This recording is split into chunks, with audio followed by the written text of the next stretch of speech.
तुला ते तुम्ही उपोषणाला बसून कमून का हाडकं मोडून घ्यायला लागले उगाच उगा.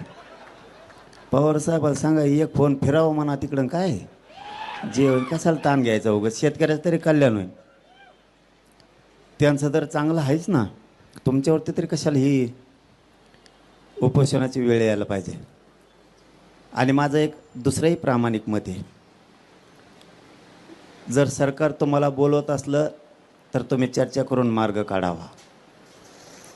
माझं प्रामाणिक मत सांगितलं मी तुम्हाला. नाही ऐकल्यावर बघू.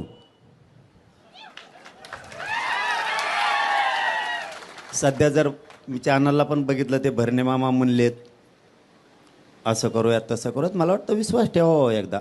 आम्ही ठेवला होता.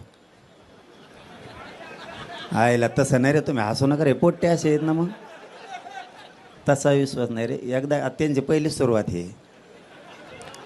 मग जर म्हणत असले तर एवढे बरं जाऊन द्या ना, काय त्याला. तर भरणे मामा भरणे मामावर विश्वास ठेवा एकदा. आता आणखीन महाजन साहेब येणार आहेत म्हणले आत्ता,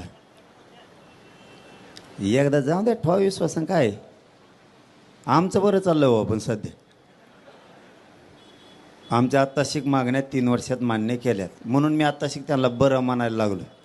तरी त्यांना दाखवता आज जोडी तुक्का काय इकडे गेल्यावर. कारण आता सध्या JR काढणं चालू आहे शिक्षणाचे, मराठा आणि कुणबीचं मंत्रालयाचं काढणं चालू आहे. आता चांगलं काम करतात म्हणल्यावर चांगलं म्हणायचे मला सवय नसतं, नंतर लयत असतो मी घोडे. त्यामुळं खरंच सध्या काम करतात, त्याच्यामुळं मी काय सध्या बोला नव्हा त्यांना. परत तुम्ही म्हणता फुटला काय चाललंय सध्या.